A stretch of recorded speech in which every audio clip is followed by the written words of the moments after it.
Good afternoon, this is Agnostic Haywood here, reading the currently Genesis, but completing the Bible reading for the first time in many years. Just recording my thoughts, looking at it from a different perspective as an adult, right? So, going through, this is Old Testament stuff. Most folks agree that it is likely, I won't say most folks, many people perhaps think it's literally true. A lot of folks think it's somewhat of an assemblage of stories, right? Abram, not Abraham, went up from Egypt to Negev with his wife. Lot went with him. I think Lot might be his nephew. Somehow Abram became wealthy, which is fine, good for him. Placed to Bethel, built a tent, built an altar, calling the Lord. Lot went about with Abram. I could not support them while they stayed together. Possessions were too great. After quarreling arose between people, other people living there. Abram said to Lot, let's not quarrel. If you go left, I'll go to the right. Okay, we'll separate. Again, I don't remember this story at all. Lot looked up. I mean, I've heard a lot, but I haven't heard any of the other stuff. Again, this is just a story. Let's see, so Lot chose for himself the whole plain of Jordan. Okay. They parted company. Abram, not Abraham. Canaan. All right, Lot lived among the plain. Pitched his tent near Sodom. Now the men of Sodom were wicked, were sinning greatly against the Lord. Okay, so we've heard about Sodom. Perhaps Sodom and Gomorrah, if not, well, according to things here, they were wicked. Not to be confused with the play. It's a good play. All right. So here we have, maybe you've heard Sodom. The Lord said to Abram, after the Lot had parted, lift your eyes where you are and look north, south, east, west. All the stuff.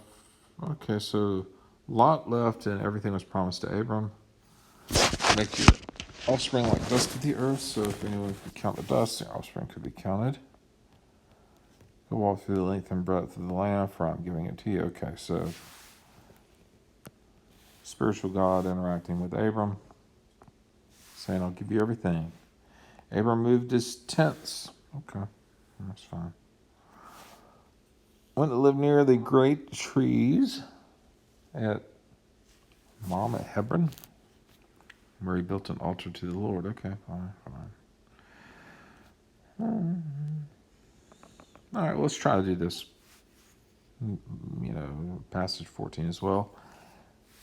Why not? Again, just a project. All right, let's see. This time, some folks, kings of various places, went to war against Bear king of Sodom, first king of Gomorrah, Shinab king of Adabah. Okay. King of Bela, that is Zor. Okay, I don't really know what's going on here. Sounds like some people went to war according to this story. Don't know that there's any archaeological evidence. A lot of detail, but who knows? 12 years they have been, 13th year they rebelled. Okay. 14th year.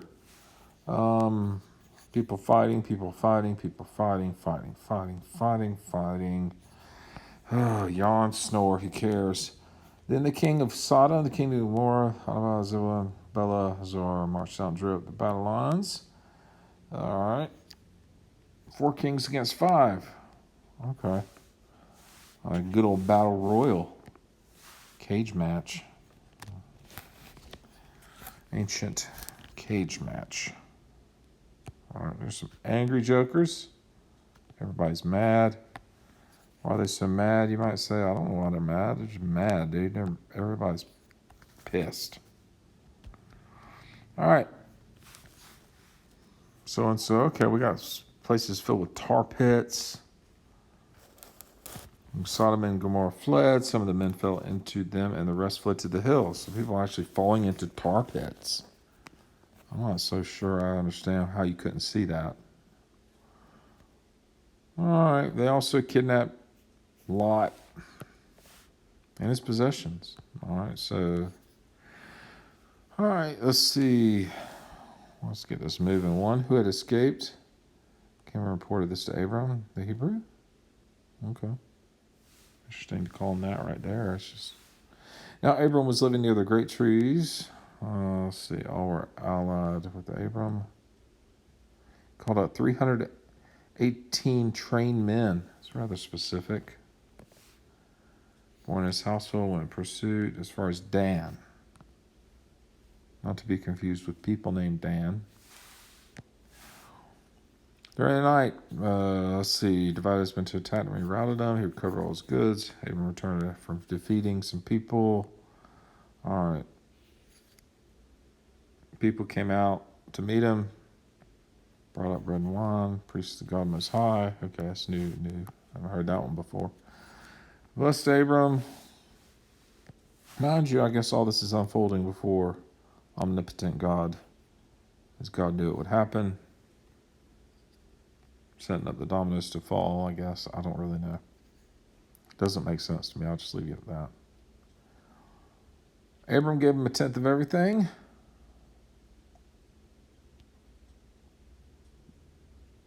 Give me the people, keep the goods for yourself. Abram said to the king of Sodom, I have raised my head to the Lord, God, Most High, creator of heaven and earth. I've taken an oath that we will accept nothing belonging to you, not even a thread of the thong of a sandal, so that you'll never be able to say, I made Abram rich. I'll accept nothing but what my men have eaten. All right, and the share that belongs to the men who are with me. Okay, so I don't really know. It's supposed to be he's basically rescuing Lot, according to that. I don't know where okay, I see. Carried off Abram's lot. Let's see. Abram was living there during the something other after Abram returned from. I don't see where the part involving Lot came in. Did I miss it? Maybe. Most two. Maybe it's somewhere in here. I don't know. In any event, this is just story time. I really cannot imagine how they have this level of detail and hand-me-down stories, but there's not any archaeological or external writing of this. It's just stories of how things happened according to the ancient peoples, moving down from the ages. Nothing here really strikes me as being all that insightful at this point. But I'm reading it just for giggles. Y'all have a good afternoon. See you next time.